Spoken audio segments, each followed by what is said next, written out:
You're listening to Rebel Spirituality with me, Sam Goldfinch. Here's the truth. Wisdom doesn't follow rules. So each week we're going to explore what it means to wake up your way so you can live a more peaceful, creative and inspired life no matter your circumstances.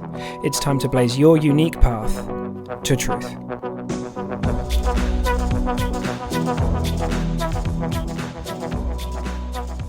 Hey team.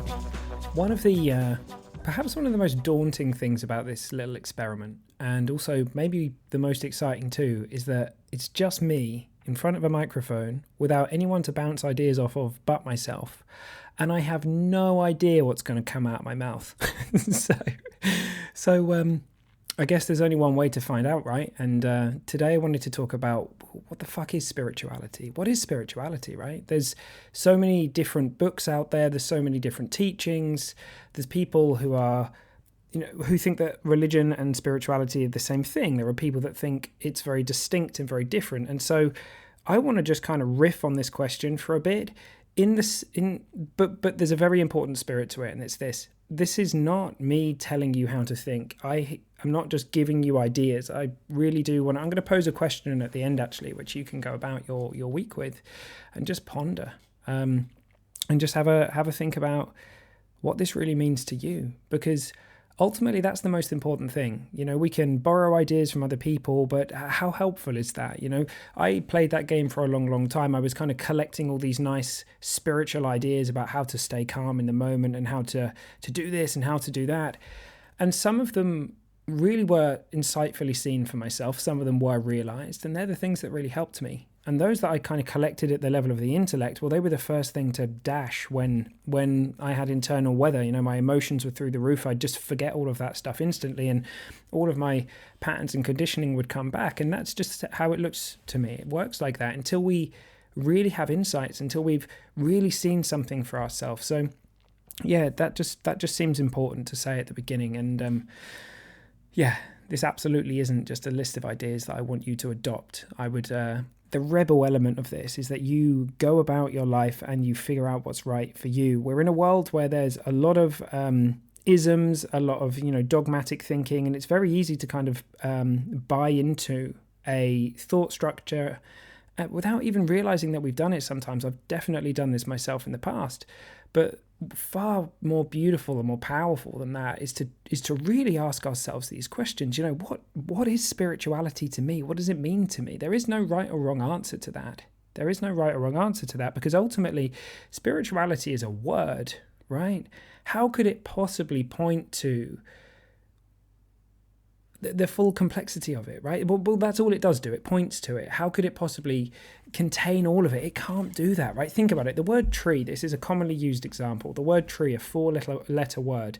How could it possibly point to the beauty of what a tree really is? I'm looking through my window right now as I record this, and there's this beautiful old oak tree out the back of my house, and it's mad. It's fractal. It's beautiful. There's all these different colors and textures.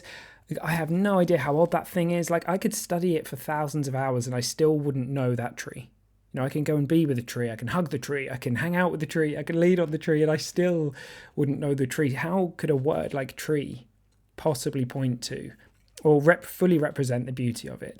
It's a very, very useful tool. It's a fantastic thing so that we can represent it. So I can say to you, that tree over there? You'd be like, yeah, sure. And in the same way, I can talk about spirituality, but what I mean by it, and by what you mean by it, and what somebody else who we meet in the street might mean by it are going to be completely different things.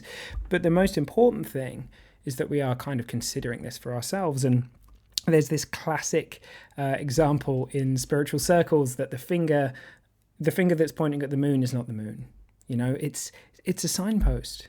And this word spirituality is just a signpost. And for me, it's a signpost for truth with a capital T. So not my truth or your truth, not my world or your world, but the world that is beyond our personal reality tunnels, the way that we see it. And I don't have full access to that world. There's so much stuff going on out there. And depending on how deep you want to dive, it keeps just getting weirder and weirder and weirder. We could talk about the world that would be out there, sort of beyond our senses. We could talk about the world, the quantum world. We could go deeper than that and keep going. And it just gets more and more crazy, and there's no way I could possibly wrap my head around that. It'd be like an animal like a cat trying to read a comic book. I think I once saw in a documentary. It's like it's above our pay grade to be able to understand or see all of that.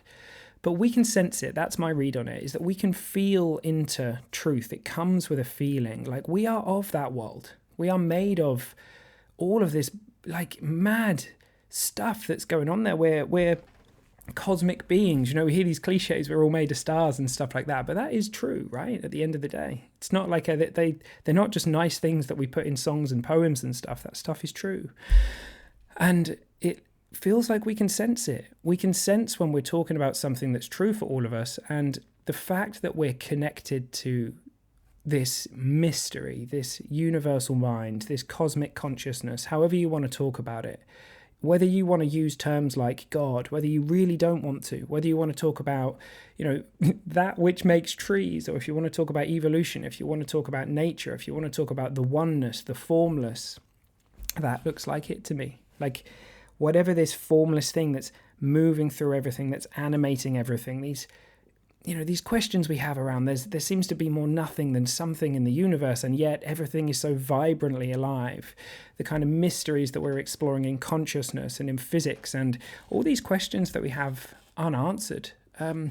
It's just amazing to feel that we're connected to something bigger than ourselves, and you're a part of that. And it looks to me that whether we know it or not, whether we believe it or not, that's true. And that's just true. It's just a fact. We can't think ourselves out of being connected to everything. And many of us haven't felt that. We haven't felt that. And we're going to continue to explore that in our time together. But yeah, that's how it looks to me. That's how it looks to me. So spirituality isn't a thing. It's not like something that I can say it's this and that's right and that's wrong. But it is really worth pondering the question of what spirituality is to you, because there are a lot of ideas out there, and only you can really come up with your own answer to that. And as I said, like, this really isn't about adopting an idea. So as you go about the week this week, just ask yourself, have I ever really asked myself that question? Have I kind of picked up what other people have told me? Am I really in alignment with the idea that I've had of it? Perhaps you've never even thought about this before. Perhaps you're completely new to this. But one awesome thing about this is that because we're pointing at the bigger picture truth, whatever it is that's out there that's beyond all of our individual worlds and this deep mystery that we're connected to, is that it will flow into any expression, right? So whatever religion you are, wherever you've grown up, whatever, it doesn't matter. Like, the truth is the truth. You can't avoid it. It just works like that. It just keeps on truthing. It doesn't give a shit whether we believe in it or not, right? So, yeah, have a ponder and let me know.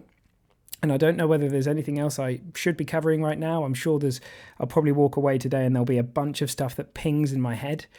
But that's what looks real to me. And rebel spirituality, the heart of that is in not borrowing other people's ideas, not buying into other people's frameworks. Maybe you really do see it like somebody else, right? But test it out, test the water.